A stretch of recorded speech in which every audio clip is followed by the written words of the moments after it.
fun. Oh, I need to freaking plug that into a human thing to Easter egg device. I haven't done that yet, so. Okay. Whew. Tuning Pro. Higher ups. Okay. List.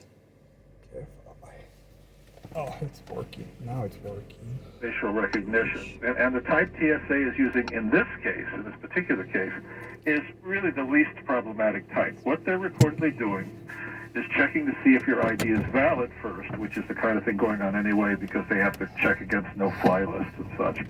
And then it compares the photo on your ID to your actual image as captured in real time at the airport by the camera there. So importantly, they're not importantly, they're being checked in real time. They're doing what a human would do, in this case with the computer doing it, and there's no back-end database being matched. Now, people are worried, of course, that could expand, and there's concerns that an identity confirmation system like this could eventually become more privacy invasive. But at the moment, just right now, it doesn't seem like a big problem. Now, the type of facial recognition that is much more controversial and error-prone is when you want to identify an unknown person. And that's when you take images of a person and you do compare against big back-end databases of photos to try to figure out who they are.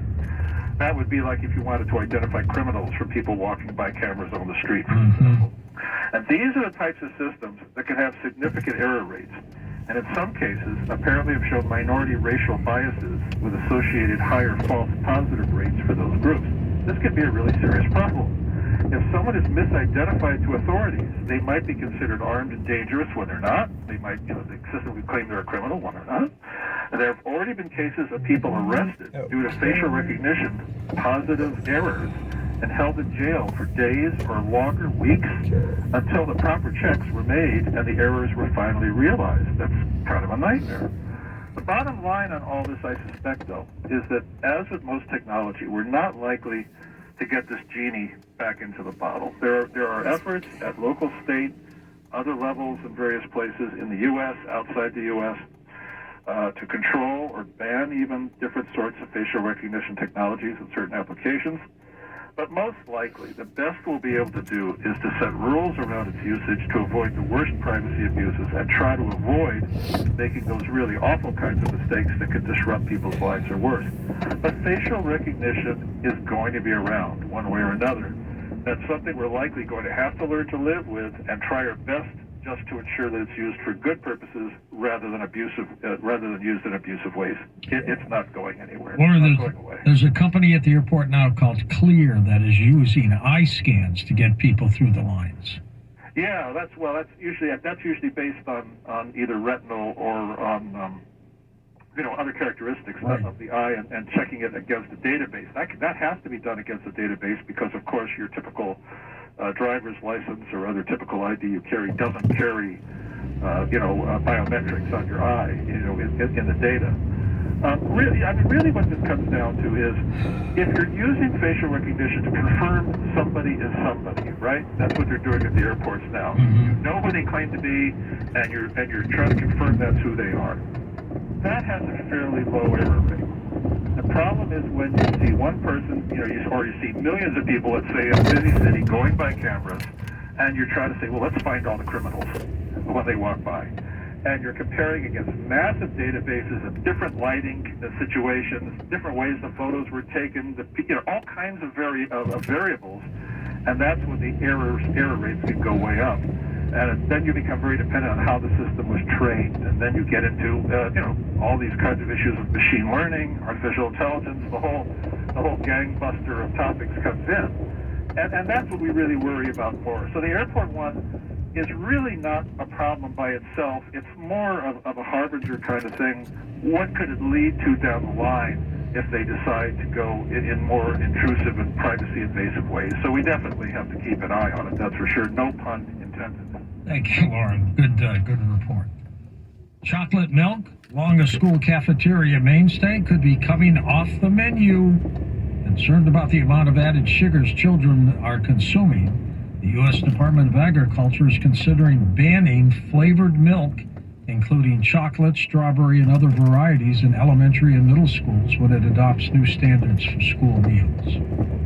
Story we have in our highlight reel at coasttocoastam.com was a foot of Sasquatch found in Canada. Workers planting trees in Canada made a rather macabre discovery in the form of a creature's foot that some suspect could be that of Sasquatch. Take a look at Tim Banal's story in our highlight reel at coasttocoastam.com. Dr. Sky Stephen Cates with us with his weekly report on what we see with a telescope or the naked eye. What do we got, Doc?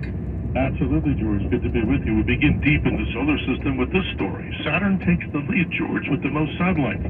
Jupiter, as we know, the king of the planets, is now being challenged by mighty Saturn as the planet with the most moons to date in our solar system. Look at a look at this. Recent discoveries by astronomers added some 63 new moons to the already populated family of Saturnian moons. What does it all mean? Finally adding the new moons, which are as small as 1.5 miles in diameter, to the new number, here we go, to the incredible 145 known Saturnian moons. Many of these new moons were detected by the large Canada-France telescope in Hawaii, and they come in three types, George. Three groups are the Inuit group, the Gaelic group, and the Norse group. But we're certain, at least from my side of the equation, that Saturn probably has many more moons to come. But how about some Cold War trivia from the past? With the 1957 launch of Sputnik, George, the West was concerned actually about a Soviet advantage in space and a nuclear weapon delivery system. Well, good look at this. The U.S. came up with a plan known as Project A-119. What's that? A plan to detonate a hydrogen bomb on the lunar terminator, the line between light and dark on the moon that we see every month, to scare off the Soviets. But part of the backstory is even more incredible. The plan had many authors, including astronomer Carl Sagan, of all people. But the Soviets had a similar plan known as E-4. Well, the plans obviously were never deployed as cooler heads prevailed. We move on to China and its space plane. Just like the Space Force's X-37B space plane, China has also an operational space plane. This robotic craft stayed in orbit for 276 days on its second flight. And back in October of last year, space plane ejected something into space, possibly a small surveillance satellite, and it was docked. That is, it docked with a small object known as Object J. Strange things. Wrap it up with the live skies, we move through mid-phase skies. The moon moves past its last quarter phase and on to new. But during this week, George, we talked about at the top of the show, Moon and Jupiter are close on the morning of the 17th. And an occultation of Jupiter by that of the moon will occur with this 5% illuminated moon. You have to look very low into the pre-dawn skies for most of North America, a rare event between two magnificent celestial objects. We always recommend theskylive.com. Emails, of course, drsky@gmail.com. We remind everybody always, we mean it, always remember to keep your eyes to the skies. Simply, I'm your navigator on the highway to the heavens. Looking forward to our encounter with the great guest from Coast. That is, in Oregon in just about 2 weeks. It's coming up, and we're going to see you soon, Dr. Sky. Looking forward to it. Full information on that situation in our highlight reel at coasttocoastam.com. Up next, Doctors J.J. and Desiree Hertak back with us. Their latest work, Sound, Profound Experiences with Chanting, Toning, Music, and Healing Frequencies.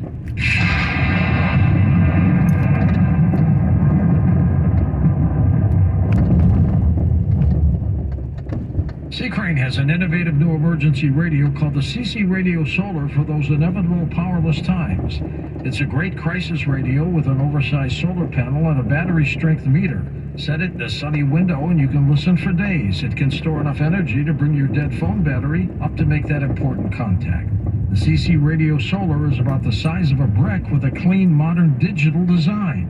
It has 5 one-touch memories with superior reception and excellent audio that you can enjoy every day. It covers AM and FM weather alerts from NOAA, and it also has a built-in LED flashlight.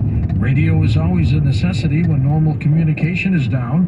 You can check out the innovative new CC Radio Solar at ccrane.com. To order the CC Radio Solar, call ccrane 522-8863. That's 1-800-522-8863. Visit them online at ccrane.com. It's also available at REI and Amazon.com. Looking to switch to the most trusted wireless brand? Choose Consumer Cellular. They have been offering superior nationwide coverage for over 27 years. Switch today and save up to half on your wireless bill. They offer unlimited talk and text with a flexible data plan starting at just $20 a month. Their award-winning customer support team makes switching easy. And you can keep your phone and number, and activation is free. Plus, you can add a family member to your plan for just $15 a month. Never worry about dropped calls because Consumer coverage has the major carriers with coverage to over 99% of the nation. This is all backed by their 100% risk-free guarantee. Also, with Consumer Cellular, you could save up to $250 a year. Go to consumercellular.com/Nori, and for a limited time, get $25 off your wireless bill when you use promo code Nori. That's consumercellular.com/Nori, and use promo code Nori for $25 off.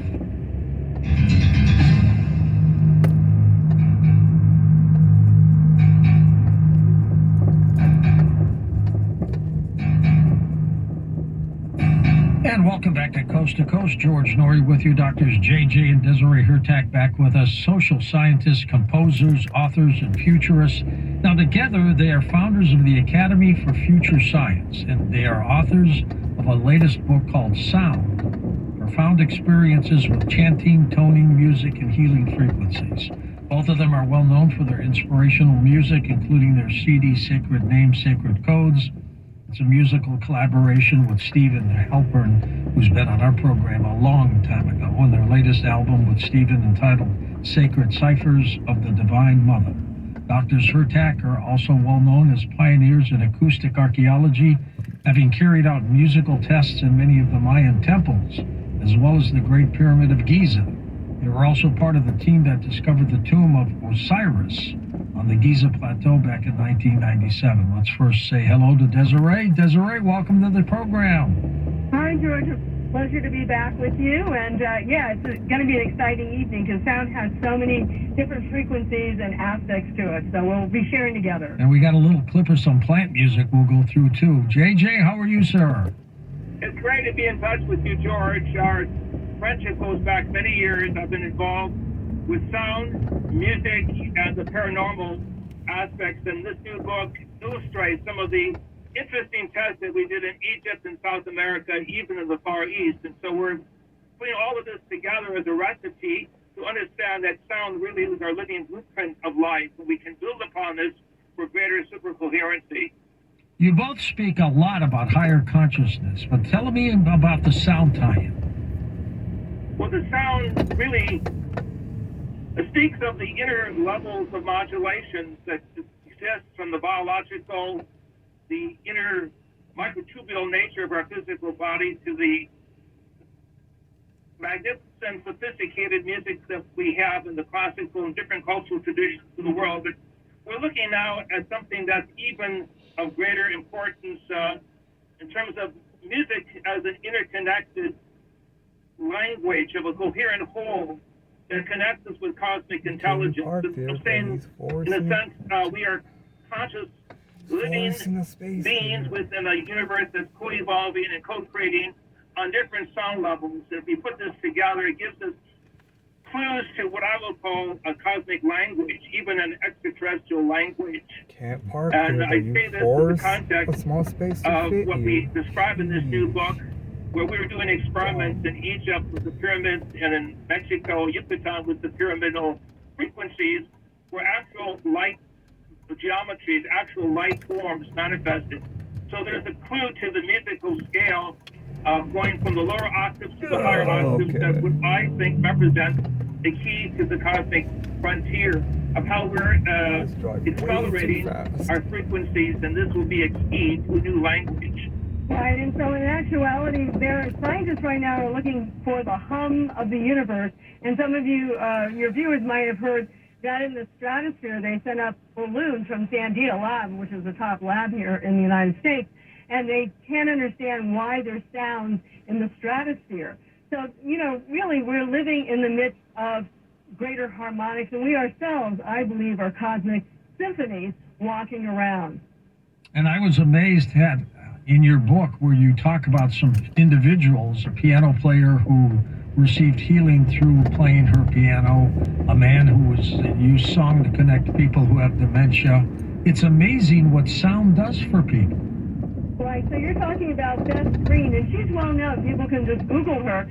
And when she was a young person, in her 15, 16, she actually learned classical music, and then she got really, really ill. And she didn't do much, really, the rest of her life. And then when she was 73, this is like in 2018, so she's quite older still now, she started playing. She was told, get a grand piano and just start playing it. And don't use your classical background, just do it intuitively. And her husband was really getting into dementia, and they had actually measured his dementia, and it was pretty bad. It was getting worse. And she started playing, and within a week or two, things started being positive, and now he's out. I believe it's because I think she's resonating on certain frequencies that's activating his brain cells, and some of this could be actually gamma frequencies, because the brain works on many levels.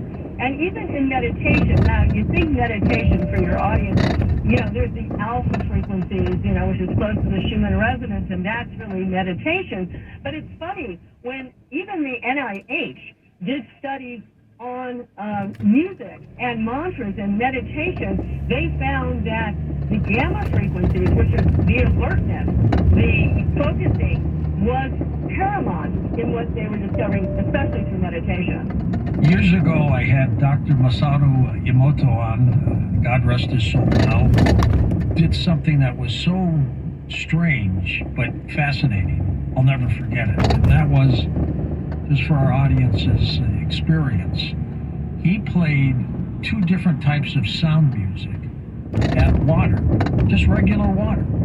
And he played harsh music that a lot of people would consider to be loud and noisy.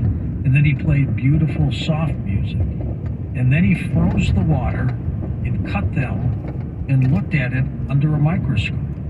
And the frozen water crystals that had listened basically to soft, beautiful music looked gorgeous. The harsh music all looked discombobulated. What happened there?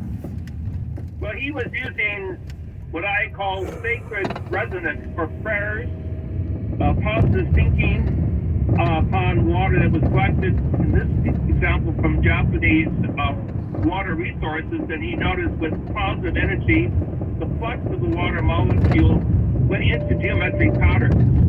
So brilliant that he was convinced that we had the ability within us to engineer through musicology a new landscape of life with our surrounding environment. And this is the thrust of our book, that we have the ability to move from ordinary sound to sacred sound, move off the musical scale of the piano, so to speak, and understand what Steven Spielberg was trying to convey in that wonderful movie called Close Encounters of the Third Kind, where at the climax of the movie, musicians from NASA are using musical keyboards, of course electronically controlled by computers, to connect with cosmic intelligence. Now, we've been behind the scenes doing similar research, and a lot of the work that we've never published deals with mind over matter signals, paraphysical communication, and even ET music. Of course, this is kind of striking to the average person that the cosmic forces of the universe would communicate back to us through sounds, but that is the case. And so we'll be doing more work with former NASA's musical people, sound engineers, etc., who are willing to come out of the closet and recognize that there's a higher level of the cosmic piano. Right, if I can just add, actually Emoto was a very good friend of ours, and we used to visit him even in Japan, and we sponsored him in New York.